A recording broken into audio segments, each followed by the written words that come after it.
제가 이야기 하나 해드릴게요. 이 이야기는 세상 모든 사람들의 삶을 변화시켜주는 이야기입니다. 이것은 사람이 만든 이야기가 아닙니다.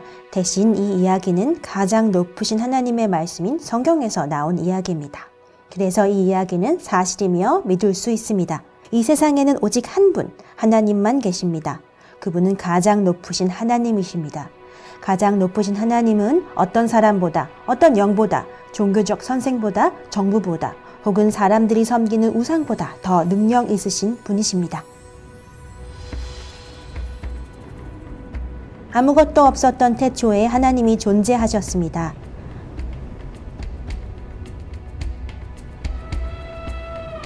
하나님이 창조를 시작하셨을 때 말씀하시자 모든 것이 그대로 되었습니다. 그분은 땅과 하늘에 있는 모든 것들을 창조하셨습니다. 그분은 천사와 같이 눈에 보이지 않는 것들을 창조하셨습니다.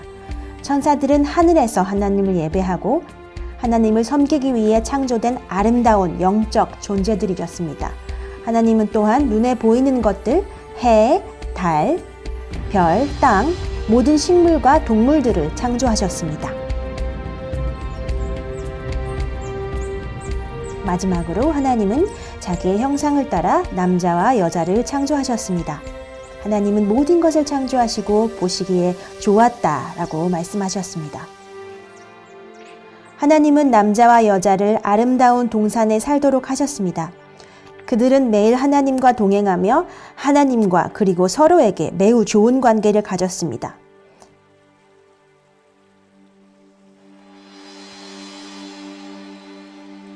하나님은 그들에게 특별한 명령을 주셨고 이렇게 말씀하셨습니다. 동산 각종 나무의 열매는 너희가 임의로 먹되 동산 중앙에 있는 나무의 열매는 먹지 말라. 너희가 먹는 날에는 반드시 죽으리라.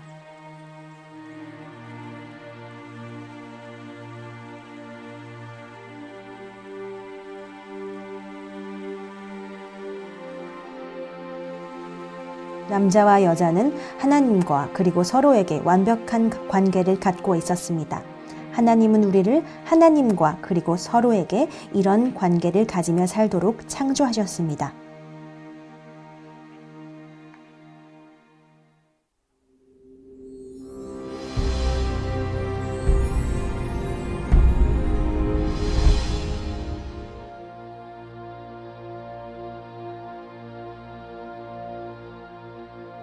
남자와 여자는 하나님과 그리고 서로에게 너무나 좋은 관계를 갖고 있었습니다.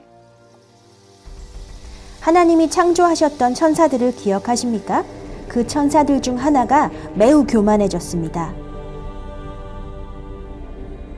그는 하나님처럼 되기를 원했고 다른 천사들이 하나님 대신에 자신을 경배하도록 하고 싶었습니다.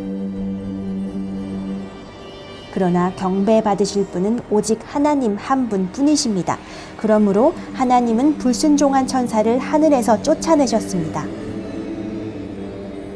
그 천사를 사탄이라고 말합니다. 하나님은 사탄을 따르던 다른 천사들, 즉 귀신 혹은 악령들도 하늘에서 쫓아내셨습니다.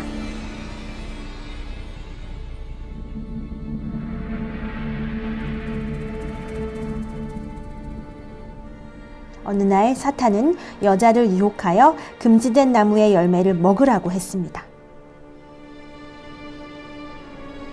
사탄은 여자에게 물었습니다. 하나님이 참으로 너희에게 동산 모든 나무의 열매를 먹지 말라고 하시더냐? 여자가 이렇게 말했습니다. 아니요, 모든 나무의 열매를 먹을 수 있으나 동산 중앙에 있는 열매는 먹지 말라고 하셨고 만일 그 나무의 열매를 먹으면 너희는 죽을 것이라고 하셨어요. 그러나 사탄은 여자에게 죽지 않을 것이라고 말했습니다.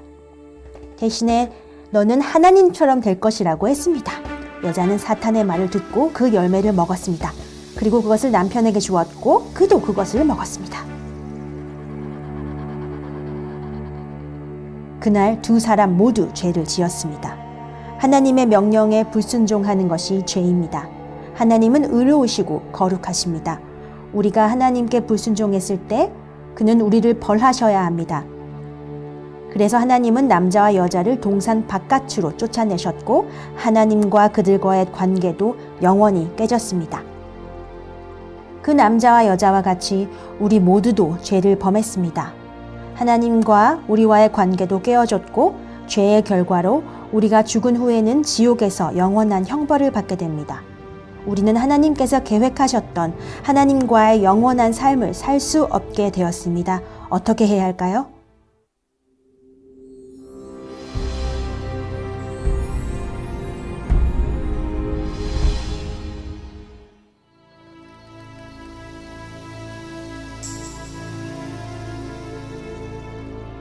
시간이 지남에 따라 땅 위의 사람들의 숫자가 늘어났습니다. 사람들 모두 죄를 지었지만 하나님은 여전히 그들을 매우 사랑하셨고 그들이 하나님과의 관계를 다시 회복하시기를 원하셨습니다. 하나님은 하나님의 종들 중 한 사람을 통하여 그들에게 십계명을 주셨습니다. 하나님은 완벽하시고 거룩하신 분이심을 기억하시기 바랍니다. 그래서 우리도 그분과 함께 살기 위해서는 완벽하고 거룩해야 합니다. 십계명은 하나님과 사람들 사이에서 어떻게 올바른 관계를 가지며 사는지를 가르쳐 줍니다. 십계명 중에는 이런 것들이 있습니다. 다른 신들을 섬기지 말라, 우상을 만들지 말라, 너희 부모를 공경하라, 거짓말하지 말라, 도둑질하지 말라, 살인하지 말라, 다른 사람의 소유를 탐내지 말라, 간음하지 말라 등입니다. 그렇지만 그 누구도 이 모든 계명에 순종할 수 없었습니다. 그들이 매번 죄를 지을 때마다 하나님은 그들의 죄를 회개하도록 하셨고 그들의 죄값을 대신하는 희생제물을 바치라고 하셨습니다. 이 희생제물은 순전한 동물의 피를 뿌리는 것이었습니다. 그들이 희생제물을 바칠 때 하나님께 용서를 구하고 그들을 대신하여 동물을 죽게 하는 것입니다. 오직 피 흘림을 통해서만 인간의 죄가 용서될 수 있습니다. 그러나 인간은 계속해서 죄를 지었습니다. 그들은 자신들의 죄에 대해 죄송한 마음을 가지지 않았습니다. 반면 그들의 희생제사도 공허한 의식이 되어버렸습니다. 하나님은 너희들의 공허한 희생제사에 지쳤다 라고 말씀하셨습니다. 계명을 지키는 것이나 동물의 희생을 통하여 사람들은 자신들의 힘으로 하나님께 돌아갈 수 없다는 사실을 깨닫게 되었습니다.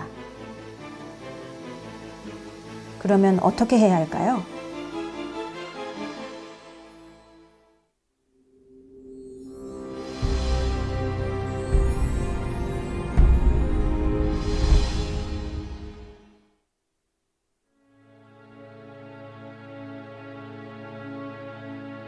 하나님은 여전히 세상 사람들을 너무나 사랑하셨습니다. 바로 그때 하나님은 예수님을 보내셔서 사람들이 하나님과의 관계를 회복할 수 있는 방법을 보여주셨습니다. 예수님은 누구십니까? 예수님은 하나님의 하나뿐인 외아들입니다.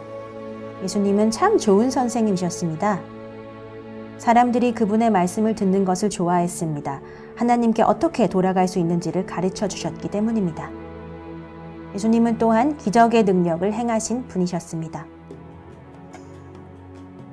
어느 날 많은 사람들이 예수님께 와서 하루 종일 예수님의 말씀을 들었습니다. 사람들이 배가 고팠기 때문에 예수님은 빵 5개와 물고기 2마리를 축복하시고 사람들에게 나누어 주기 시작했습니다. 그날에 5,000명 이상의 사람들이 배불리 먹을 수 있었습니다. 예수님의 능력은 사람들의 필요를 채워줄 수 있습니다.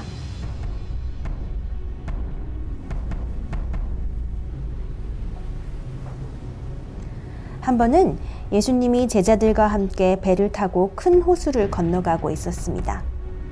예수님이 주무시는 동안 갑자기 큰 광풍이 불어왔습니다. 예수님의 제자들은 예수님을 깨우면서 "선생님, 우리가 죽게 되었어요" 라고 말했습니다. 예수님은 일어나셔서 바람과 물결을 향해 말씀하셨습니다.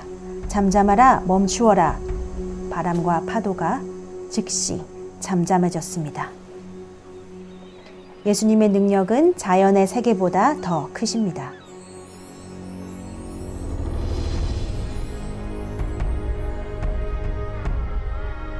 예수님이 호수 건너편에 도착하셨을 때 무덤 가운데 사는 험악한 사람을 만났습니다.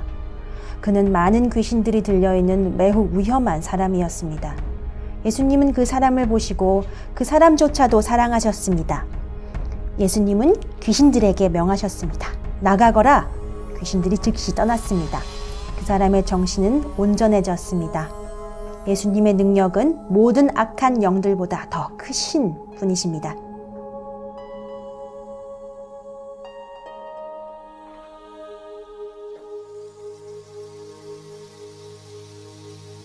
어느 날 예수님의 친한 친구가 병들어 죽게 되었습니다. 며칠 뒤에야 예수님이 그 친구 집에 도착했습니다. 예수님이 그의 친구가 묻혀있는 것을 보시고 우시기 시작했습니다.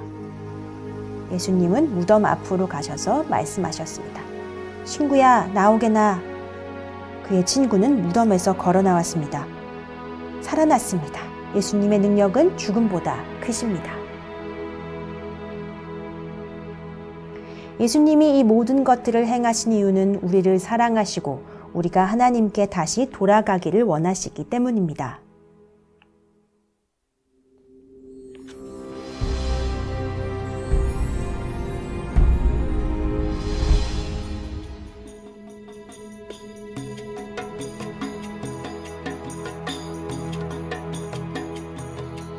예수님은 하나님의 아들이시고 참 좋은 선생님이셨고 기적의 능력을 행하신 분이셨습니다. 이 세상의 모든 사람들과는 달리 오직 예수님만이 죄가 없으신 분이셨습니다. 죄값을 치르지 않아도 되는 유일한 분이십니다. 많은 사람들이 예수님을 사랑했습니다. 그러나 어떤 종교 지도자들은 예수님을 시기했습니다. 그들은 예수님을 붙잡아 법정에 세우고 그분을 죽이기로 결정했습니다. 그들은 예수님을 큰 십자가에 매달고 예수님의 손과 발에 못을 박았습니다. 예수님이 십자가에 달리셨을 때 예수님의 보배로운 피가 땅으로 흘러내렸습니다. 예수님은 이렇게 외치셨습니다. 다 이루었다. 예수님은 완벽한 최종적인 희생제물이 되셨습니다. 하나님께서 우리를 사랑하셔서 우리를 대신해서 예수님을 십자가에 죽게 하셨습니다. 예수님은 우리 모든 죄값을 대신 짊어지셨습니다. 오직 피 흘림을 통해서만 우리의 죄가 용서됩니다. 우리 대신 다른 분이 우리 죄값을 지불해 주셨습니다. 그날 예수님께서 돌아가신 후에 그분의 한 친구가 예수님의 시신을 안전한 무덤에 모셔 놓았습니다.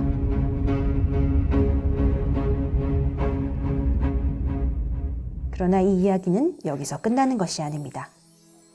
사흘 뒤에 예수님은 죽음에서 부활하셨고 여러 날 동안 그가 살아나셨다는 것을 사람들에게 보여주셨습니다. 예수님은 하나님의 아들이심을 입증하셨습니다. 그 후에 예수님은 하늘의 아버지께로 다시 가셨습니다. 예수님은 우리 대신 벌을 받으셨고 이제 하나님께로 나아가기를 마련해 주셨습니다. 오직 예수님만이 우리가 하나님께 나아갈 수 있는 길을 보여주십니다.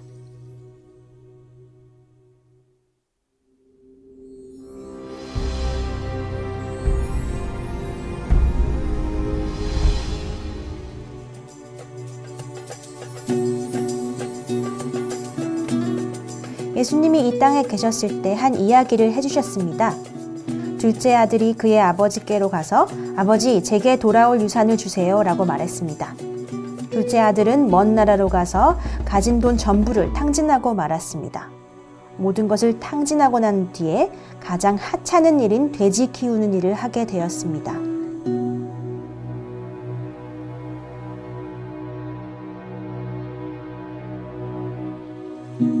어느 날 그가 정신을 차렸을 때 이렇게 생각했습니다. 내 아버지에게는 양식이 풍족한 일꾼이 얼마나 많은가. 나는 여기서 굶어 죽는구나. 내가 일어나 아버지께로 가서 이렇게 말하리라.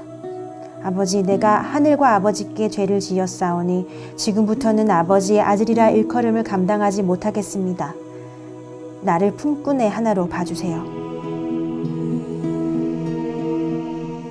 그는 일어나 그의 아버지께로 갔습니다.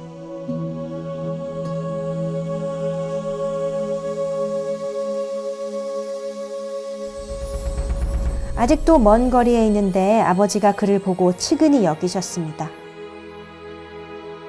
아버지는 아들에게 달려가서 그를 껴안고 입을 맞추셨습니다. 아들이 아버지께 말하기를, 아버지, 내가 하늘과 아버지에게 죄를 지었사오니 지금부터는 아버지의 아들이라 일컬음을 감당하지 못하겠습니다. 그러나 아버지는 그의 종들에게 말하기를, 어서 가서 제일 좋은 옷을 가져다가 입히고 손에 반지를 끼우고 발에 신을 신겨라. 그리고 살찐 송아지를 끌어다 잡으라. 우리가 먹고 즐기자. 내 아들을 잃었다가 다시 찾았노라.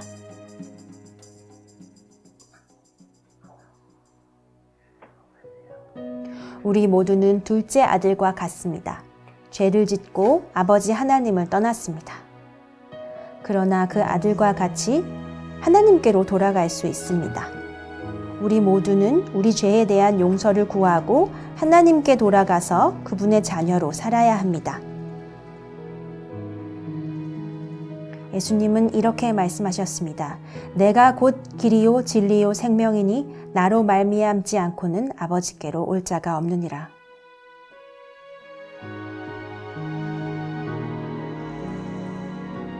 예수님을 통해 하나님께로 나가지 않으시겠습니까?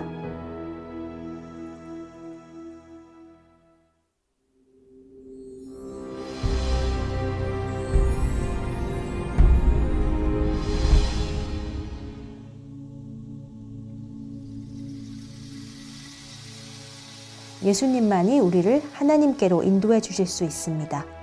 하나님께 다시 돌아가기 위해 당신이 하나님 앞에서 죄인이라는 사실을 인정해야 합니다. 예수님께서 당신의 죄값을 대신 받으셔 죽으셨고 하나님의 용서를 받게 하셨다는 사실을 믿어야 합니다. 예수님만이 당신을 하나님께로 인도하며 영원한 하나님의 자녀로 살게 하신다는 사실을 믿어야 합니다. 이제부터 당신은 예수님을 당신의 새로운 주인으로 모시고 그분께 순종해야 합니다. 성경은 이렇게 말합니다. 하나님이 세상을 이처럼 사랑하사 독생자를 주셨으니 이는 저를 믿는 자마다 멸망치 않고 영생을 얻게 하려 하심이라. 여러분은 이제 아버지께로 돌아간 작은 아들과 같이 이렇게 말함으로써 하나님께로 나갈 수 있습니다. 하나님이 저를 사랑하시는 것을 압니다. 저는 아버지 앞에서 죄를 지었습니다. 죄송합니다. 예수님이 저의 죄값을 치르기 위해 완벽한 제물이 되신 것을 믿습니다. 하나님, 저를 용서해 주세요. 이제부터 기쁨으로 예수님을 나의 주인으로 모시고 순종하겠습니다. 하나님의 자녀로서 새롭고 영원한 생명을 주신 것을 감사드립니다. 지금 이렇게 하나님께 기도해 보세요.